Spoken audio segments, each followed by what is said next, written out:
नमस्कार, स्वागत है आपका। आप देख रहे हैं प्राइम टीवी इंडिया। पूर्व वित्त मंत्री पी चिदंबरम को आईएनएक्स मीडिया केस में आज फिर सीबीआई की टीम उनके घर पहुंची, लेकिन वो नहीं मिले। दिल्ली हाई कोर्ट के न्यायाधीश सुनील गौर ने बीते दिन चिदंबरम की अग्रिम जमानत याचिका खारिज कर दी थी। उन्होंने कहा कि ऐसे मामलों में जमानत देने से समाज में गलत संदेश जाएगा। गौर ने ये भी गौर किया कि जब कांग्रेस नेता को अदालत से राहत मिली हुई थी, उन्होंने पूछताछ में जांच एजेंसियों को स्पष्ट जवाब नहीं दिया था। आर्टिकल 370 हटने के बाद जम्मू कश्मीर की घाटी में सुरक्षा बलों और आतंकियों के बीच मुठभेड़ हो गई। बारामूला में हुए इस मुठभेड़ में एक जवान शहीद हो गया, जबकि दूसरा घायल हो गया। सूत्रों के अनुसार इस एनकाउंटर में 2 से 3 आतंकी थे, जिसमें से एक आतंकी को सुरक्षा बलों ने ढेर कर दिया। साथ ही भारी मात्रा में हथियार और गोला बारूद भी बरामद किए हैं।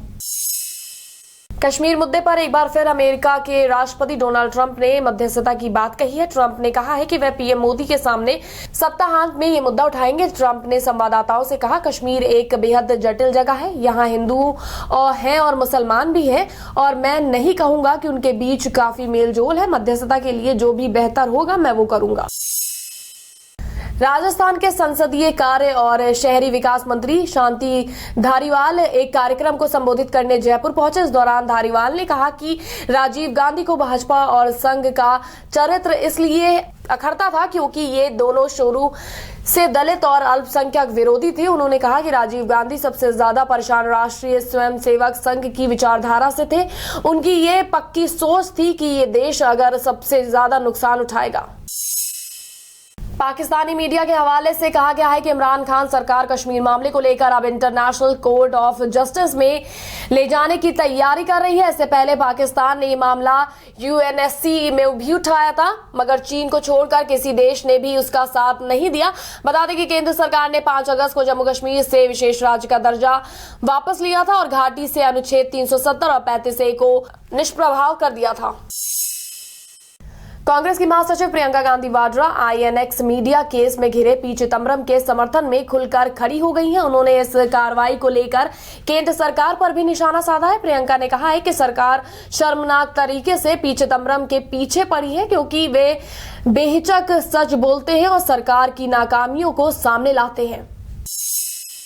मध्य प्रदेश के पूर्व मुख्यमंत्री बाबूलाल गौर का भोपाल के निजी अस्पताल में 79 वर्ष की अवस्था में निधन हो गया। मंगलवार रात उनकी तबीयत ज्यादा बिगड़ गई थी। बाबूलाल का ब्लड प्रेशर कम होने के साथ उनकी पल्स रेट भी गिर गई। उनकी किडनी ने भी काम करना पूरी तरह से बंद कर दिया था। वे पिछले 14 दिनों से अस्पताल में वेंटिलेटर सपोर्ट पर थे। ब्रिटिश पीएम बोरिस जॉनसन से प्रधानमंत्री नरेंद्र मोदी ने फोन पर बात की। इस दौरान दोनों नेताओं के बीच कश्मीर पर भी बात हुई। ब्रिटिश पीएम ने स्पष्ट कहा है कि कश्मीर भारत पाकिस्तान के बीच द्विपक्षीय मुद्दा है। दोनों देशों को आपसी बातचीत से इसका समाधान निकालना चाहिए। प्रधानमंत्री कार्यालय के मुताबिक जॉनसन ने इस मामले को दुखद बताया है। उन्होंने भारतीय समक्ष को भरोसा दिलाया कि उच्चायोग, उसके कर्मचारी और वहां आने वालों की सुरक्षा पुख्ता करने के लिए जरूरी कदम उठाए जाएंगे। उत्तर प्रदेश की योगी सरकार सत्ता में आने से करीब 2.5 साल बाद आज अपना पहला कैबिनेट विस्तार करने जा रही है। विस्तार में टीम योगी में कई नए चेहरे शामिल किए जाएंगे। राजभवन से जारी कार्ड के अनुसार 11 बजे राज्यपाल आनंदीबेन पटेल नए मंत्रियों को शपथ दिलाएंगी। योगी सरकार में इस वक्त मुख्यमंत्री के अलावा 2 उप मुख्यमंत्रियों समेत 43 मंत्री हैं। मंत्रिमंडल में अभी 18 और मंत्री शामिल हो सकते हैं।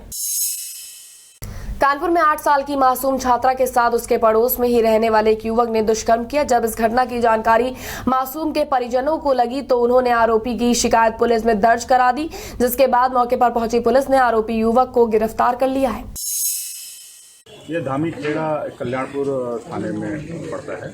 यहाँ पे एक व्यक्ति ने इन्होंने सूचना दिया है क्योंकि 7 साल की बच्ची है जो कक्षा 4 में पढ़ती है, उसके साथ उसके पड़ोस में रहने वाला एक व्यक्ति ने दुष्कर्म किया है।